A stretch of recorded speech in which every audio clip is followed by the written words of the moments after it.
Everardo, quando a gente discute sistema tributário, reforma tributária, uma questão que imediatamente aparece é a relação entre o funcionamento do sistema tributário e o funcionamento da economia. Quer dizer, como é que, o que nós podemos fazer, se é que nós podemos fazer alguma coisa no Brasil neste momento para que o funcionamento do sistema tributário seja mais amigável aos investimentos, né, ao aumento da produtividade, enfim, ao crescimento econômico. Né, e que outros objetivos devem ser levados em conta numa eventual reforma tributária.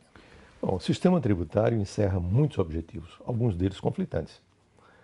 Por exemplo, justiça e eficiência. O máximo de eficiência é o mínimo de justiça. O máximo de justiça é o mínimo de eficiência. Portanto, é preciso equilibrar. Quando eu digo, se eu fosse pensar num sistema tributário estritamente balizado por regras de eficiência econômica, eu iria proibir incentivos fiscais. Mas isso implicaria numa concentração regional de renda espetacular. Portanto, isto está em desacordo, inclusive, com objetivos previstos na Constituição brasileira de correção de desigualdades regionais.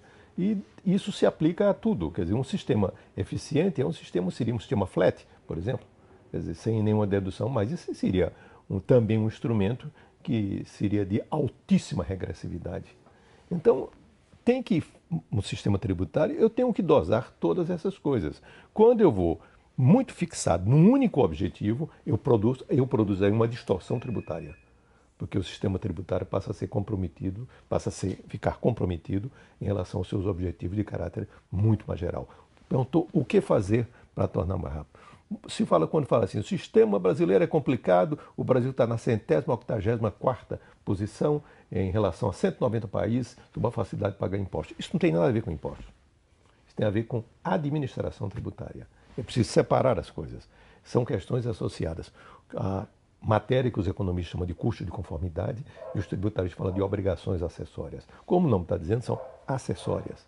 Não são as obrigações principais. São assuntos que se resolvem no âmbito da administração tributária. A resolução de um monte de questões burocráticas, cadastro único, compensação universal, certidão negativa, seriam uma enorme simplificação em termos de desburocratização, sem tratar de nenhuma questão tributária em si. A questão, portanto, relacionada ao direito material. Isso não é afetado, não é tratado. O grande problema tributário brasileiro, que ninguém aborda, é o processo.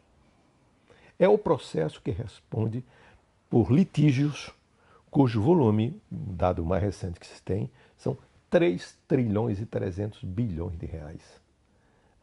3 trilhões e 300 bilhões de reais, que correspondem a mais da metade do PIB. Quer dizer, desses litígios são decorrentes de 3 coisas. Primeiramente, a disfuncionalidade do processo, um processo desintegrado. Segundo, a coexistência complexa entre o controle difuso e concentrado de constitucionalidade, que dá oportunidade a que tudo seja questionado na primeira instância do ponto de vista, do ponto de vista constitucional, que vai levar 15 a 20 anos para chegar no Supremo, que pode decidir o que é uma coisa completamente imprevisível. Quer dizer, só essas 2 coisas são coisas terríveis. Se você imaginar que, por conta do processo, nós temos processos de execução de dívida ativa que vão a 31 milhões de processos, num universo de 80 milhões de processos na Justiça, o que significa dizer que 39% dos processos que tramitam na Justiça estão associados são de natureza tributária. Não, de execução fiscal. Referente ao processo. Só execução fiscal. Se eu for tributário, eu vou chegar à metade. Tá. Então, esse é só um pedaço dessa história. Eu fiz um pequeno exercício dizendo assim, suponhamos que não haja mais nenhum processo de execução fiscal. Suponhamos que a execução, o que é evidentemente uma hipótese heróica, suponhamos que, por sua vez, a execução fiscal se opere no mesmo ritmo dos últimos anos. Eu levaria 12 anos para acabar o estoque. 12 anos. Portanto, para mostrar, essas disfunções que estão associadas ao processo. Everardo, como é que entra nesse raciocínio essa discussão que a gente vê todo dia de que nós temos impostos demais? Não, isso é uma bobagem. Eu vou explicar porque é uma bobagem. Existe o PIS e COFINS, vamos fundir, são iguais.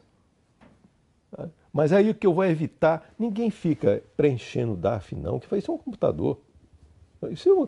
Você vai ganhar alguma fração de segundo, tá, em relação a isso. Então, se são iguais, por que não fundir? Porque tem uma coisa. A distinção entre eles se dá na destinação. Então, o PIS financia o Fundo de Amparo ao Trabalhador. COFINS financia o orçamento da Seguridade Social. Se eu junto, eu abro um conflito enorme para saber qual parcela vai para o Fundo de Amparo ao Trabalhador, qual parcela vai para a Seguridade Social. Minha experiência diz que nesse tipo de discussão quem paga é o contribuinte. A gente gostaria de saber sobre a PEC 45. A PEC 45, eu escrevi um artigo cujo título já resume o que eu penso. É um elefante em casa de bolsas. É uma coisa desastrada. Na verdade, ela tem alguns objetivos que não são declarados. É uma grande redistribuição de carga tributária. Quem é que paga essa conta?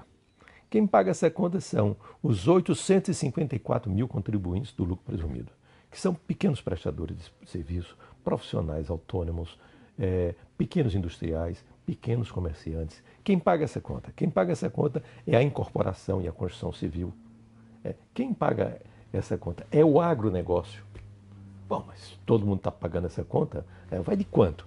Eu digo, aumento de carga tributária para isso que eu falei, de pelo menos 211%, podendo chegar a quase 700% de aumento de carga tributária. Bom, se houve um aumento de carga tributária e há uma presunção de que tudo isto, em termos agregados, não aumente, quem está ganhando? Então vamos lá. Viés para cima. Isso. Quem está ganhando é o seguinte: banco. Instituições financeiras. Elas deixam de pagar o PIS e COFINS. Isso significa dizer, numa conta assim, aproximada, 25 bilhões por ano. Grandes empresas que produzem ou comercializam produtos com elevada carga de IPI. Combustíveis. Os combustíveis hoje são tributados, em média, por 43%, cai para 25%. Certamente a população vai beber combustível, seguramente, né? Então, quer dizer, é uma grande... Segundo, afeta, inclusive, elimina a isenção da cesta básica dos pobres. Diz, não, mas o que vamos fazer? Vamos criar o que eu estou chamando de bolsa imposto. Então, cria uma bolsa para pagar imposto. Tá? Você vai ser depositado na sua conta. Isso é definitivamente uma brincadeira, né? Quer dizer, uma ofensa ao senso comum. Bom, depois, por outra, concentração regional. Vamos acabar com o IPI e vamos criar um imposto seletivo. Eu não entendi. Porque se você quer selecionar o quê? Não, eu só quero 2 produtos. Zero a alíquota dos outros é um decreto. Isso é resolvido 24 horas. Não, mas tem uma agenda oculta, que é acabar com a Zona Franca de Manaus. Bom. Entendeu? Não, incentivos fiscais é proibido. Vamos ser transparentes e colocar os incentivos no orçamento, como se já não existissem. Estão lá. Demonstrativo de benefícios fiscais. É anexo pela Constituição do orçamento. Não, mas quero colocar explicitamente. Então, quero ver quem é o empresário que vai fazer um investimento com retorno de 10 anos, com a garantia de que o subsídio será colocado na peça orçamentária, sabendo que o orçamento é uma lei anual. Quer dizer, ela só dura um ano. Quer dizer, agora imagine um subsídio competindo, que um orçamento é uma competição também, competindo com gasto de saúde, educação e segurança pública. O subsídio está morto. Ele não tem chance de sobreviver. Então, portanto, significa dizer, é uma maneira clara, direta, do que eles chamam, equivocadamente, de guerra fiscal, que isso é competição lícita. Guerra fiscal é a competição ilegal. Competição existe no mundo inteiro, competição fiscal. Onde você quer? Quer na Europa? Suíça tem, Bélgica tem, Holanda tem, Luxemburgo tem, Estônia tem, Irlanda tem. Estados Unidos? Estados Unidos, Delaware é um paraíso fiscal. Oregon, Nevada, todos têm incentivos fiscais. O Reino Unido é o campeão disso. As Ilhas do Canal, a Ilha do Homem, as Ilhas do Caribe, todas. A China tem, todos têm. Por que essa discriminação? Ou seja, é uma visão onde está dizendo que está premiando a eficiência, que compromete um objetivo implícito do sistema tributário, que é a correção das desigualdades interregionais de renda. Fiquei curiosa. Qual a sua opinião sobre a Zona Franca de Manaus? Zona Franca de Manaus, ela tem problemas. Tem problemas e precisa se olhar. Mas não pode jogar água suja com a criança da bacia. Tem que corrigir. O abuso não impede o uso.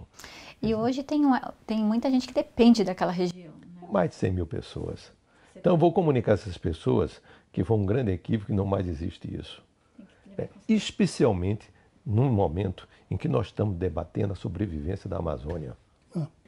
Everardo, queremos te agradecer imensamente essa sua contribuição, essa reflexão madura, essa capacidade lógica que você tem de destrinchar esse assunto. Isso é uma grande contribuição para os nossos assinantes, eles certamente vão se beneficiar muito. Eu espero que no futuro nós possamos abusar outra vez de sua bondade, da sua generosidade e convidá-lo para voltar aqui para mais debates.